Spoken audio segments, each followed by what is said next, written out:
Ils iront souffrir 400 ans au désert. Mais au bout de 400 ans, je me souviendrai d'eux. Et je les sortirai de ces déserts.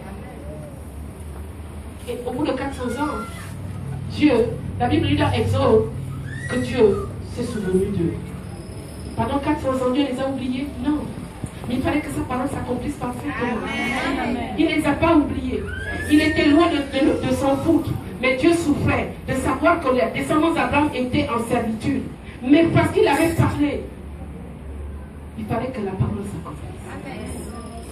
Au bout de 400 ans, remarquez ce que ce Dieu a fait. Ce Dieu de puissance, ce Dieu qui contrôle l'univers, ce Dieu qui contrôle tout ce qu'il a créé, va susciter un homme formé pour ce combat-là, Moïse. Et même depuis la naissance de Moïse, il forme aussi un projet. Cet homme sera le libérateur. Et regardez comment il protège le projet. Sur les eaux, qu'est-ce qui va garder Moïse? C'est la prophétie de Dieu. C'est le plan de Dieu, c'est le projet de Dieu. Quand Dieu forme un projet sur un homme, rien ne peut l'arracher à la vie. Rien ne peut empêcher que ce plan s'accomplisse. Parce qu'il est Dieu. Il n'est pas un homme. Il contrôle l'univers, il contrôle le ciel et la terre. Il contrôle l'invisible et le visible. Alors quand il fait un projet, il a les moyens de le mener jusqu'au bout. Amen. Et avec succès. Amen. Il va sortir ce peuple après avoir formé Moïse, comme nous le savons tous. Et il dit une chose. Je veux que nous découvrions, où nous nous rappelons, où nous contemplions Dieu sous sa grandeur. Il dit une chose à Moïse. Le cœur de Pharaon te résistera. J'endurcirai son cœur. Amen. C'est-à-dire, Pharaon, je lui donne de libérer mon peuple pour aller m'adorer. Mais pendant que tu es en train de lui parler, moi, l'Éternel, je ferai une chose. J'endurcirai son cœur. Mais Seigneur, tu veux qu'il les libère ou qu'il ne les libère pas? Pourquoi tu endurcis? Non.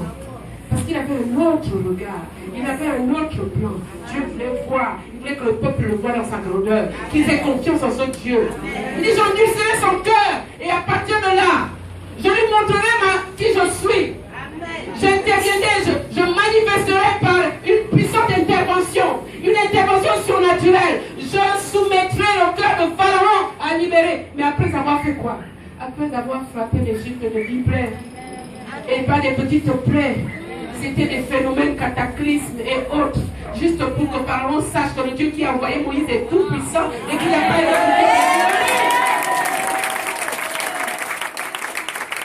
Peuple de Dieu. Disons la parole de Dieu.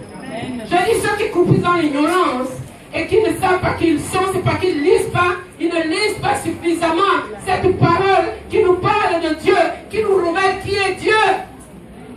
Rien ne peut lui résister. Il a frappé l'Égypte. Après, il va soumettre Pharaon à libérer comme il avait dit. Mais ce n'est pas tout.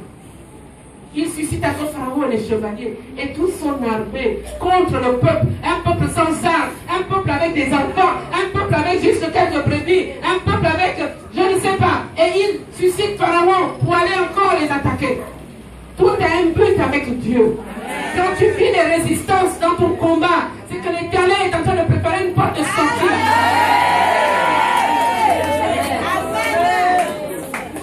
Nous prions un Dieu qui aime démontrer sa grandeur. Si tu peux être un cobaye pour ça, glorifie Jésus. Dieu veut démontrer à ta famille où la sorcellerie règne qu'il est l'Éternel. Toi, glorifie ton Dieu. Autant convenable, il va les mettre dans la confusion. Parce qu'il veut les amener à la conversion à travers ta vie. Souffre d'être un cobaye simplement. Souffre d'être un objet que Dieu utilise pour se manifester. Ce peuple était sorti. Et voici qu'il le conduit dans un désert où il n'y a aucun espoir. Il n'y a même pas l'espoir d'aller se cacher quelque part. Mais il va les coincer face à une mer. Mais le peuple s'est dit non, ce Dieu se moque de nous. Comment